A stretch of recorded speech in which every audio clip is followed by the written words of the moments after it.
Welcome to this week's edition of the K-12 Change Equation. I am Dr. Leila Nuland, change agent, joined by my co-host and dear friend, Dr. Mort Sherman, who will introduce our guest in a few moments. For our audience, this week, I'm incredibly excited for us to be talking about STEM education and the innovative work that is happening across the Carolinas, but more broadly, we're going to be talking about national trends in that particular area of education. The K-12 Change Equation is really designed to dive into topics around today that you're seeing in the headlines. We want to serve our audience, not only our leaders, but also our community members who are change agents as well, to make sure that you're educated about key issues occurring in your local systems so that you can advocate as best as you can to support public education in your community.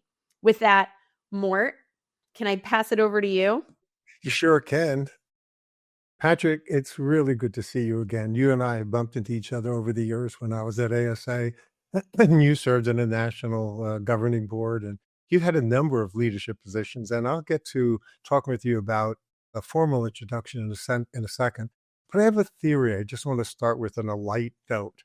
So you were a music teacher, a choral teacher, and your wife was as well. And I'm more and more convinced that those who are connected to music in life are great leaders because it resonates. There's a soul, this connection of having harmony. And so let's start with that background in your life. If you talk about being a music teacher, because I'm so fascinated by those who then become superintendents and principals. Tell me about that part of your leadership. Sure. So when I graduated from college in Chapel Hill 30-some years ago, I taught high school course and theater arts for 10 years before I became a school-based administrator. I enjoyed the classroom and interacting with the kids in music and in musicals. And stayed longer in the classroom than I actually intended just because I was having fun. My wife likes to say that school administration is like directing a musical. There's casting, there's blocking and setting up, there's costumes involved with this and that and the other, football games, uniforms, board meetings and ties and all. So it's been really fun and has prepared me well for what was to come in my life. I'm really glad. Oh, I can already see the blog that Mort is thinking about, that leadership is like conducting a musical. I already see it. Wait, Leila, wait, this image. So Patrick, so you wish as an administrator, you could raise your baton to the community, to the teachers and to your colleagues, and get that moment of quiet, right? Before you lower the baton and everybody sings together, right? Yes. That's right. You don't want everybody rowing the boat together. You want them singing together. I love this. And you're right, Leila. There is a blog in this. And I think you could read it already, right? You know me too well. So Patrick, you're now in this wonderful position in North Carolina. And by the way, I saw a cartoon over the weekend in one of the papers that said something like, "Why is that football team on our band field?" Have you seen that cartoon? I have not. I'll have to find it and send it to you. So tell us a little bit about what your position now, and then we'll get into the content itself. I don't like to do formal introductions. I'd rather you talk about what's important to you right now. Sure. So one of the roles that I have since I retired after 14 years serving as a school superintendent in 2022 is the Director of District Engagement for STEM East. STEM East is an education initiative of the North Carolina East Alliance, which is an economic development organization located in eastern North Carolina in Greenville. And we like to say that we work at the intersection of education, workforce development, and economic development. We like to think of teachers, even kindergarten teachers, as the tip of the spear for economic development, because teachers, in a sense, are economic developers in that they have access to the students and are able to share with them information regarding careers and opportunities in Eastern North Carolina. And so what we're trying to do in a nutshell is prevent the brain drain. Kids are leaving Eastern North Carolina in droves to move to bigger cities, Raleigh, Charlotte, Atlanta, Richmond, Virginia, other places. We're trying to convince them that there is a great life for them in Eastern North Carolina, lots of opportunities for jobs in lots of STEM-related fields. They can make plenty of money and stay right here in Eastern North Carolina and live a wonderful life. So Leila's going to pick up in this. I know her as well as she knows what I'm going to write in my next blog. So this question of the intersection that you call it, that's a fascinating way of describing it. Leila and I are doing a series with Regional Service Center, BOCES in New York. We just talked to Gladys Cruz 2 weeks ago. And we're going to be talking to somebody in Michigan and somebody in California. Is yours, is your organization, your work seen similar to those kinds of service centers in other states? To be honest with you, I'm not sure. I'm not familiar with the work that you're talking about, and I'm not sure how familiar the rest of the country is yet with the work that we're doing in Eastern North Carolina. I've only been with them for 3 years, and I would say that the work has really ramped up in the last 2. The state helped us about a year after I came on board by providing a very nice investment in NC East Alliance that has allowed us to expand and do a lot of work. And I'm sure we'll get into that in detail here in the next few minutes. But we are one of the best kept secrets, I think. And I hope that this podcast and other things that we're doing will help elevate us, because I think very humbly that there are some lessons to be learned from the work that we're doing, and it could be scaled across the nation. So I wholeheartedly agree. And can I pull on a thread? So I was thinking about an episode we just recorded with a regional service center in New York, Patrick, where we were talking about workforce development and readiness. And that was on the heels of, at the beginning of September, the NAEP scores coming out and all the headlines saying we're in crisis with our high school students. And then was it this morning or yesterday, the Times publishing about reading and math skills. And, I just wrote something down that really resonated with me. Teachers are economic developers. Mm-hmm. What Absolutely an astute way to describe one of the themes that we've been circling around on this show for the past several months. So thank you for that.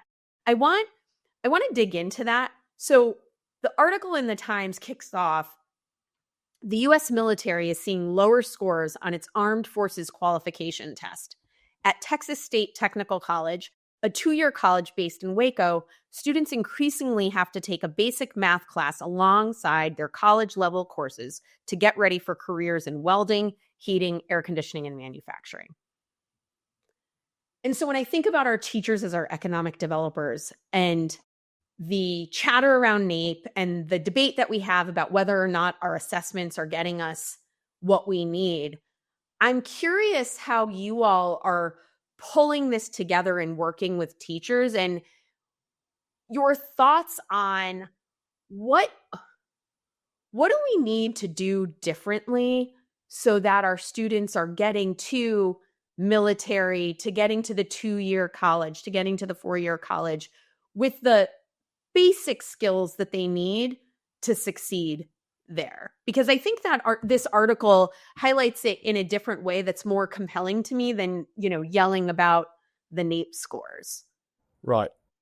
So I'm going to back up a little bit to when I was still a superintendent, and in 2014, somewhere along in there, the North Carolina State Board of Education adopted a recognition program called STEM School of Distinction. You can find more information about it on their website at ncpublicschools.org. If you just type in STEM School of Distinction, you'll come to a landing page, and there's lots of information there. But it is a very rigorous rubric-based, basically a school improvement program viewed through the lens of STEM. And currently there are only about 50 of these schools recognized that are actively recognized by the State Board of Education in North Carolina. It's a very difficult designation to get. And Green Central High School, which was in my district, was one of the first comprehensive traditional high schools to get that designation back then. And it was very eye-opening for me. Looking back now, I can see it. I couldn't see it then. But we would have folks from industry coming in. Part of what we did, kids would present work all semester on what we called a grand challenge, and it was based on the National Academy of Engineering's grand challenges for things for the world, like desalination of water or this or that or the other. We would go an extra step, bring social studies in, and put the problem in a place in the world for each team of kids so that they would learn about that place and that part of the world and culture as well. And then these kids would make these big presentations at the end of the semester, and industry would come in and listen to these presentations. And I have forgotten who it was, and I really wish I could remember, because I quote this quite a bit, but the man told me, I don't care what your kids make on standardized tests, they will never fill in another bubble sheet for me as long as they live. But what I see here is these kids are learning real world issues, how to think critically, how to think creatively to solve problems. They're obviously collaborating because they're working in these groups, and they've learned how to communicate and make formal presentations, and they're dressed up. He said, I can teach them anything I need them to learn as long as they have this. And it caused some inner conflict with me, because I'm thinking the board probably expects me to maximize student test scores for North Carolina's accountability model. But these parents and the children that I serve want me to get them prepared for the rest of their life. And there's some conflict there. And so I made a decision that I think it's more important to prepare these kids for the rest of their life. You can't just totally ignore the accountability piece, but it almost allowed me to relax a little bit, and because I have found what I was going to concentrate on for these kids. I'm not articulating that well, but it allowed me to come to peace if the results were not what everybody wanted or expected, because I knew we were doing other things that weren't being captured on those bubble sheets that would allow our kids to be successful. So, Patrick, the thread that Leila was pulling on, I think you just answered beautifully. You, again, are very humble. I could hear that. Excuse me, a brilliant answer. But it leads me to two pieces. We've all been school administrators, and I was a superintendent for 25 years. And this question of how do you get good results has never been clearly answered. And I think you're beginning to answer it. And we all have been in these math classes where the kids say to the teacher, when am I ever going to need to know this? And what you're doing is providing real time, real skills, real life answers to that. And Yes. So I want you to comment on that. And then your question about your comment about accountability.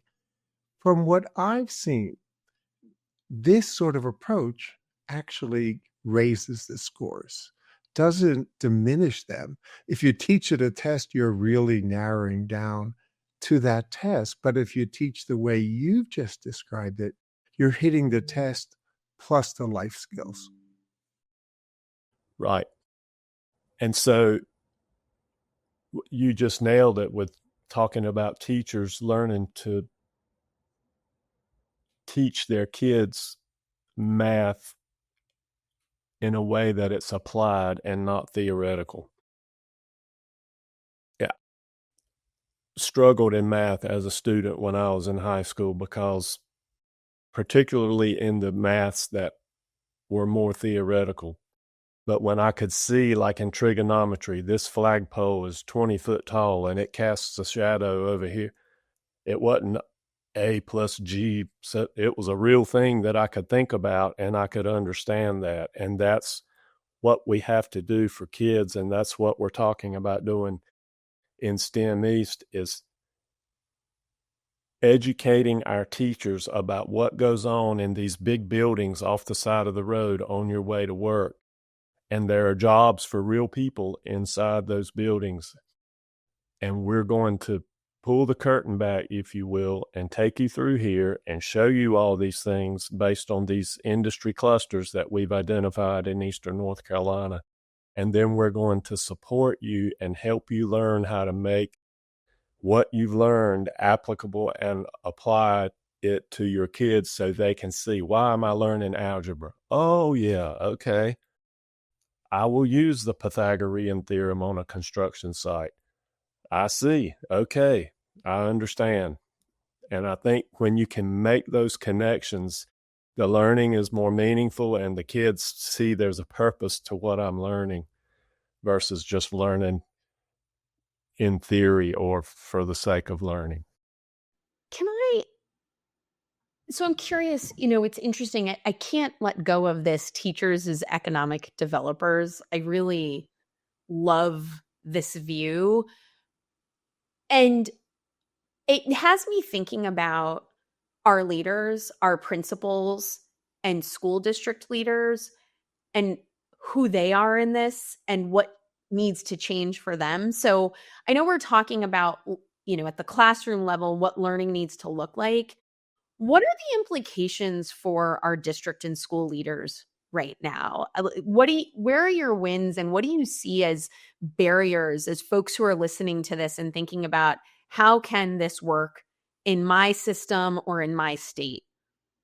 Well, one thing, and this is common sense, but I think it needs to be said, is that this type of learning is not quiet and orderly and all desks in a row. This is hands-on, kids doing things, and it's noisy, and it might look like chaos to an administrator coming in to do an evaluation, but it is controlled chaos, and we're making an effort to educate the principals and the superintendents on the work that we're doing, because we think teaching with inquiry, problem-based, project-based learning is critical to what we're doing. And we're creating activity kits for teachers to use that mirror on a less grand scale, but still the activities mirror what they may be doing in this plant or that plant if we have branded STEM kits based on industry clusters, so that the kids latch on to, hey, I'm really interested in this. And the teacher says, well, guess what? I'm glad to hear that, because there's a job for you. And it's in this county, this county, this county in our region. And you can go to this community college or whatever. And through Career and College Promise in North Carolina, you can get this credential before you graduate from high school for free, and you can go right to work. And if you need more education, guess what? That company will pay for it for you if you need that. And for years and years and years, and I'm guilty of this, and Mort, you probably are as well, we pounded college, kids, you got to go to a 4-year college. And unfortunately, the kids listen to us. And a lot went to college, and they have college degrees. And unfortunately, not all of them lead to a good job.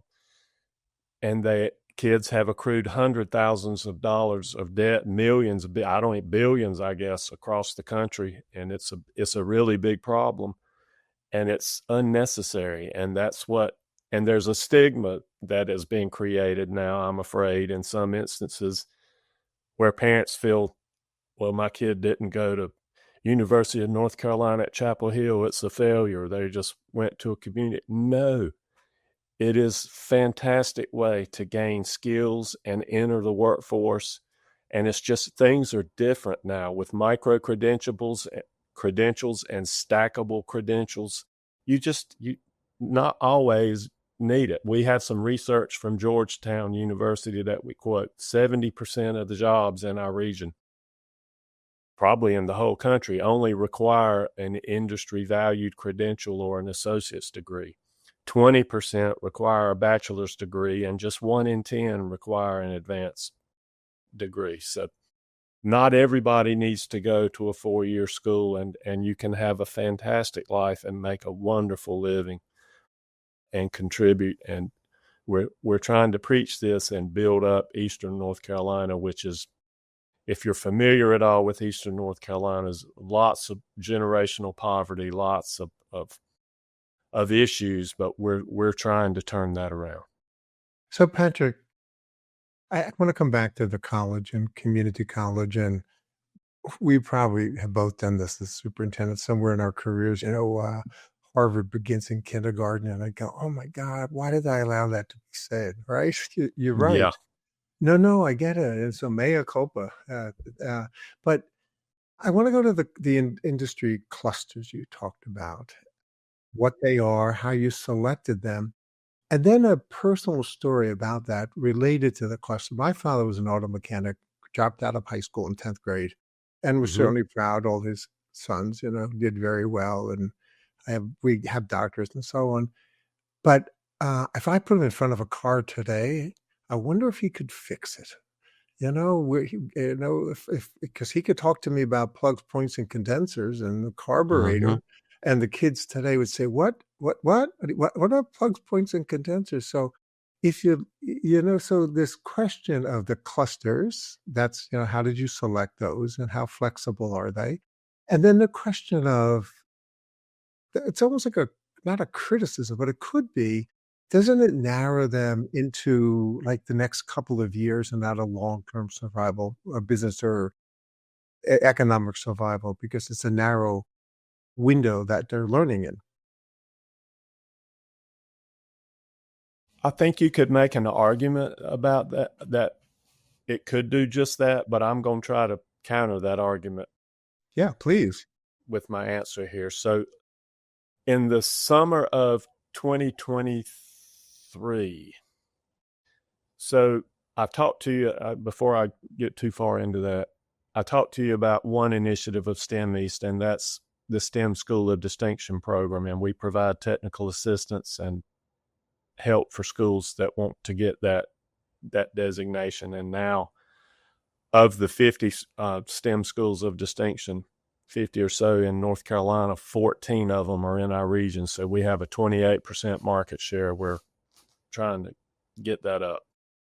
The industry clusters piece is part of an initiative that we have for teachers that we call Industry in Schools.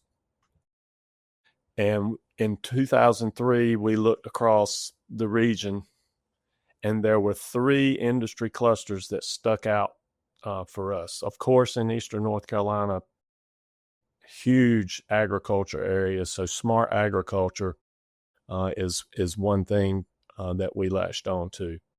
We also have what we call the aviation corridor. If you're familiar with Eastern North Carolina, in Wayne County, there's Seymour Johnson Air Force Base. In the next county, there's the Global Trans Park in Kinston, North Carolina. It has the longest runway in the state of North Carolina, and there's a Airbus facility, a Spirit Air. There's Mountain Air Cargo. The military is building Fleet Readiness Center depot there. It's the first time it's not been on a military installation, and they'll work on C-130s and Huey helicopters and one other aircraft I can't remember.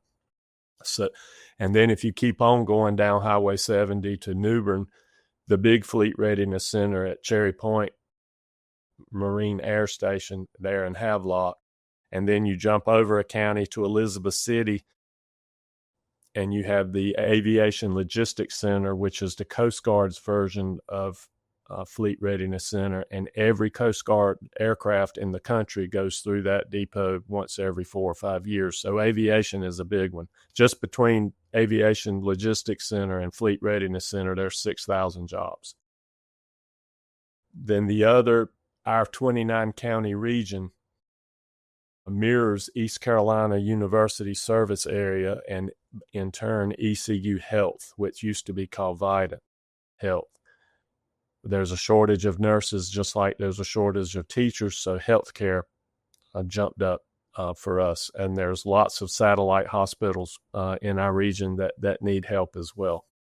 So we started with 3 teacher workshops: health, aviation, smart agriculture. They're 2-day deals. We bring the teachers in, we feed them, we pay them a stipend, we treat them like royalty. They learn about the industry cluster that first morning. Then they eat lunch. That afternoon, we take them out to see if it's the healthcare, they'll tour a hospital. If it's aviation, they tour like the Aviation Logistics Center, or they go to Fleet Readiness Center in Havelock and tour and see all that. Smart ag, they usually go to a farm or a farm production industry and tour that. Then we do what we call an industry dinner, and we invite representatives from those industries all across the region to come in and mingle with teachers and talk to them about job opportunities that are there. And then the next day, they tour the community college that supports that industry and see what the classrooms and what the coursework is like. And then in the afternoon, they spend time integrating what they've learned into the standards that they're going to teach, whether they're a kindergarten teacher or a high school biology teacher, whatever. We help them learn how to integrate that into their standards. So then in the summer of 24, we doubled the number of the original 3 workshops, health, aviation, and smart ag, and we added biopharma because we have the biopharma crescent in our region. There's Pfizer, Johnson & Johnson, Merck, Thermo Fisher, Catalent, you name it. There's huge biopharma presence here. We added the blue economy, which is all things ocean related. You know, Eastern North Carolina has the shoreline and all the estuaries, commercial fishing, aquaculture, boat building, all the things that go with the blue economy. Lots of jobs there, great jobs. Everybody wants to be at the beach, so why not? And then energy systems was an obvious one with wind energy and the solar panels going up all across the area and other energy issues. We felt like that was a good one. And then this year we added one more that was requested by our community college partners. And I haven't told you this yet, but we have in our 29 county region, there are 31 school districts. All 31 school districts pay to be a member of STEM East, and there are 16 community colleges in that footprint, and 15 have paid to be members. But we added smart manufacturing, which used to be called advanced manufacturing, and there's lots of opportunities here with that. And next year we're going to be adding legal systems and education. And we had a retreat yesterday and spent some time thinking about what those would look like. But over the past 3 years, we're approaching probably getting close to 700 or 800 teachers that have gone through one of these cluster-based teacher workshops. Some have gone through several of them. And the feedback that we get is really, really positive. And the problem we're having is, how do you measure the impact? Because you can, other than just say the number of teachers trained, but then you say, well, how many kids have they impacted? How many kids have they told about what they learned? So we don't know. That's a problem for us to wrestle with. But if you have any suggestions, I'll listen to them. Well, Leila, so I love what you're doing, Patrick. I think you're so on target, and what you're describing should be a national model. Because I'm hearing you're reflecting the local economies, the local opportunities, and building possibilities for those. You're taking the teachers who will use those programs, get involved with the program, and helping them understand And the question of accountability then monitoring effectiveness goes beyond just those kids in the program, but it's the other kids that the teachers impact, right? So Right. so I hear that clearly. So congratulations to you. And so what I'm hearing, just this question that Leila and I posed to you and that you did for yourself, is how do you create a national model? Is I'm going to say it, then you just play with it. But this idea of every region in the country has opportunities and possibilities. It doesn't have to be your model, your clusters. But if you go to Montana, or, I did lots of work in North Dakota or some of the other places, there are distinct opportunities at each of those to make the learning real and to make it practical. Absolutely. Am I hearing you correctly? Yeah. Yes. So what I'm thinking about, so I'm going to take us to the systems level as I think about how we've circled around this topic in previous episodes, Patrick, when thinking about how our current federal government is pushing workforce readiness. We know with shifts in funding, we do need to think critically about how we deliver K-12 education and what is the purpose, right? And I think that there's broadly, what's really interesting to me about this is broadly, we all agree that public education is to serve the next workforce, right? We are to generate the next generation. We've really struggled with that push and the pendulum swinging to everybody's got to get a degree, and we're trying to claw that back and mindset. It has me thinking about strategic planning. And maybe this is just because I live and breathe district strategic planning in my work day to day with my team. But it seems like as we think about accountability, we really need to go out to our superintendents and central office staff and ask them, does this plan and the way that we talk about accountability and way that we talk about our measures align with what you're talking about right now? Because I think if we got all of our superintendents in a room and they heard what you're doing, they would be so excited, right? But as we think about accountability and we think about change management and systems, it does have me thinking about strategic plans. So I'm curious, how do you think about this in this work, the systemic, the infrastructure that we need to have in place? So I'm really glad you asked that. I was wondering how I was going to get to this next initiative. And so Patrick, on this show, this is when you tell me I asked a good question. You asked a very good question. No, yes. and you've got to say to me, I asked a great question because we're competitive in our questions. Oh, okay. Well, your questions have been thought-provoking as well and great. So that's good. But we work some with the Smithsonian Science Education Center from my STEM School of Distinction work and some other stuff. We have a relationship with them, and they brought us an opportunity in February to take teams from our member districts to Washington, D.C. for a week. And that week was at the end of February, the 24th, whatever, that last week of February. Johnson & Johnson underwrote it for us, and we had 8 of our districts send 5 or 6 person teams for a week to Washington, D.C. to craft 5-year STEM strategic plans. We call it an SPI, or a Strategic Planning Institute. They came back after that week with these plans, and STEM East has undertaken the job of supporting these districts for the next year as they work to implement these plans and to align and integrate them with the existing strategic plans for the district. And if you're familiar with Smithsonian Science Education Center, you know they like the laser model.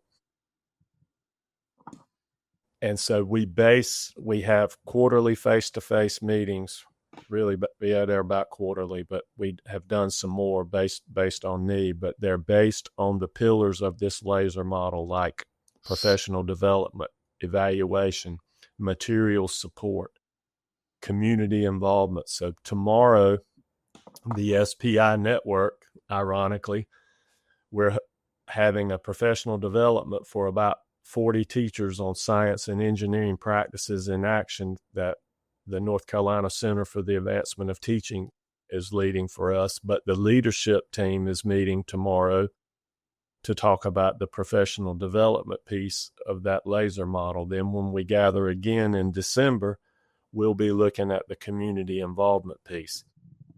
But these 8 districts have sort of been our they're our first group, our babies, if you will, and we would like to have the opportunity to take 8 or 10 more districts through the SPI process this winter or early spring and let the original 8 districts serve as mentors for those districts as they complete that very important work, as you said, of strategic planning.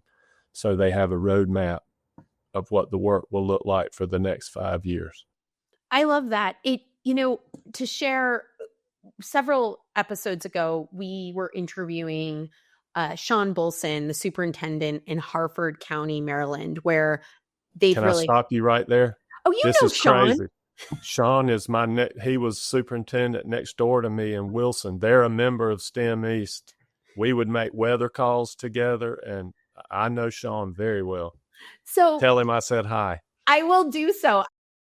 Sean's episode, we were talking about how in his system, and others are, using this framing, but employment, enrollment, enlistment. And I really love this framing as we think about strategic planning with our systems leaders of when we're writing our strategic plan, can we see those 3 buckets reflected in the work, right? In the facilities investments or shifts that we're making. And I just think, as we look at the budget climate, it's so critical to start at that strategic planning level, because otherwise we're doing it in reverse order. And I think that's where those structural challenges come into place. So I love how you've described what this can look like. Mort, can we keep going? Or do we have to go to the now what, so what? No, don't go there yet.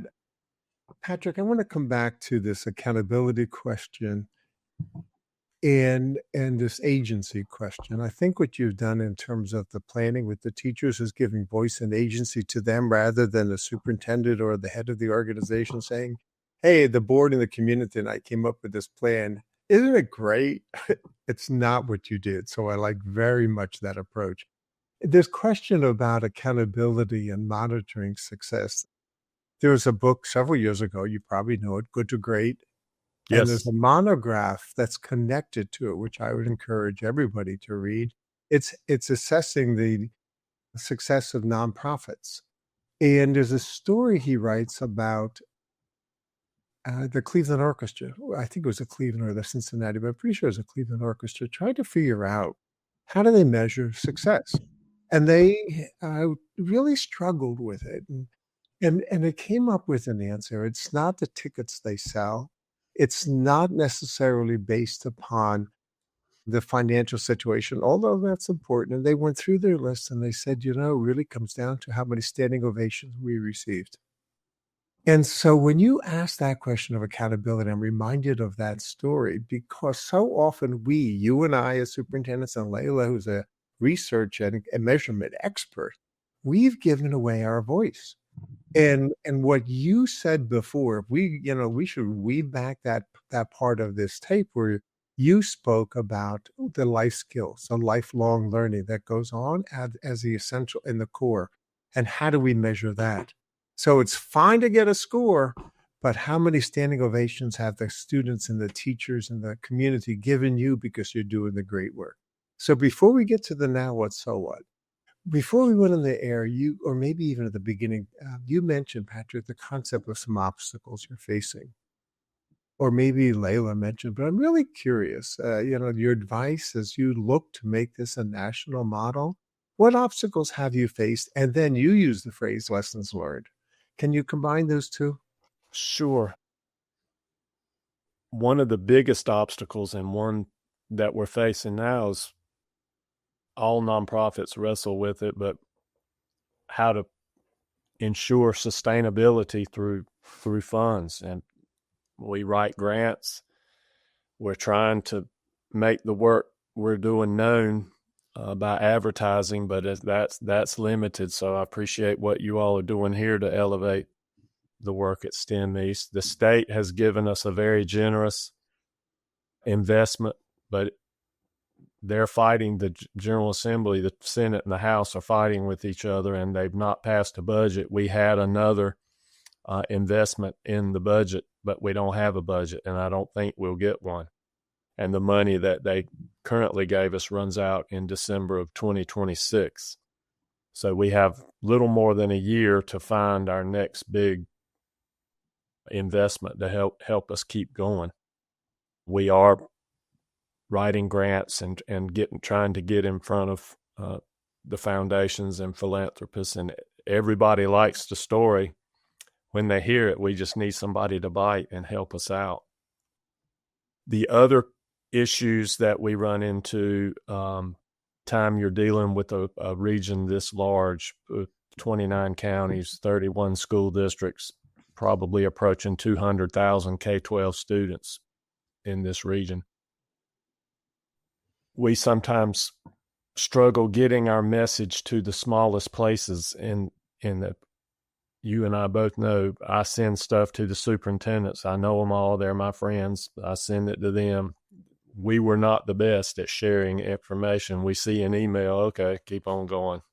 Oops, I should have forwarded that to the chief academic officer and anyway. So we're learning to build our database with the people who actually do the real work in the districts, and our alum of the industry and schools teacher workshops. We send it to those teachers where those are some of the lessons learned. The superintendents are not always the most reliable disseminators of information, but that was who we knew to start with, and that's just how that worked. Ironically, now we have a bunch of my colleagues and friends have retired, and they've come to work with us at STEM East because they believe in the mission of the work. But those are a couple of the issues that we're facing. We also struggle with, and this one is interesting, and you may have some advice for how to tackle it, but we're doing all this work in one way, if you think of it this way, for the industry in our region. We're like, hey, here's your workforce for the next generation. Work with us and help us help you. And we're having a hard time there are some who see it and get involved with us, but we're having a really hard time overall getting them to get involved with us, if that makes sense. Oh, it makes a lot of sense. And Leila, let me introduce the now what, so what, and then you could pick up on it, close us out.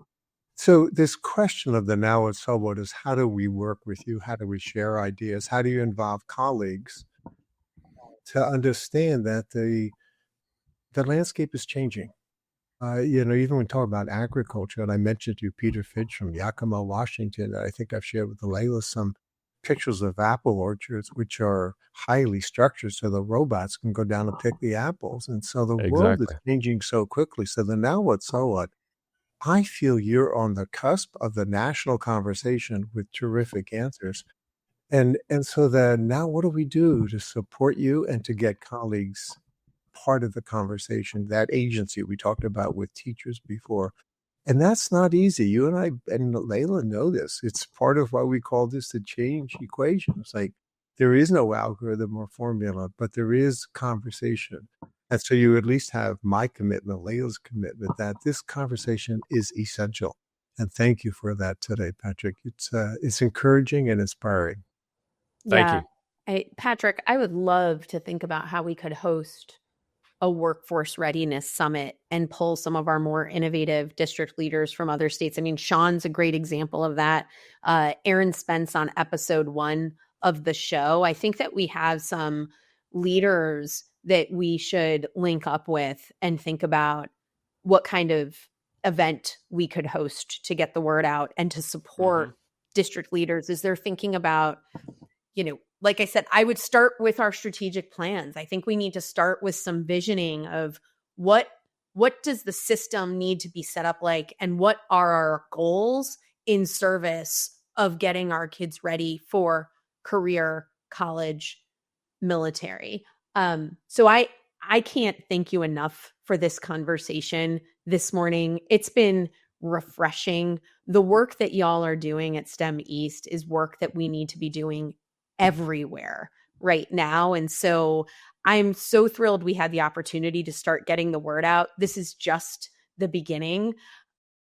And Leila, in all the episodes we've had, until you talked to Patrick, I never heard you say y'all. Well, then you're not on the phone with me enough, because I use y'all all the time. You know when I learned to start using y'all? When I first left the classroom and started working at I'm going to take you on a little walk, K-12 Insight. And when I was there, I was given school districts in the Southeast, and I am your fast-talking New England gal. And I remember getting on the phone with one of the CAOs that we were working with in a suburb of Dallas. And he interrupted me and he said, I'm going to need you to slow down before I bring you into a meeting with my team. And it was just an early career lesson of regional differences and connection, and making sure that I'm aware of how I'm showing up. And I've just adopted y'all. Y'all doing great. Really terrific. How's she doing, Patrick? Stop it. It's okay? Works for me. Yeah. All right. I can't hide mine. I've lost the Connecticut in me, and I've fully embraced being a Virginian. Well, in all seriousness, I've really enjoyed this conversation. And I think the work that you all are doing is critical, and it's something that we need to scale. And we're at an inflection point in K-12 education. And so as our audience is dialing off, I want to remind everyone, we are here to share real stories of district transformation and uncover the variables that drive sustainable change. And I think what we heard today is making sure that the work that we're doing is in service of what comes after K-12, and making sure that we're bringing our workforce partners to the table with our school system. So Patrick, thank you again. To our audience, we'll be back in another 2 weeks. And Mort, as always, it's always fun for us to sit together. You're all terrific. Thank you.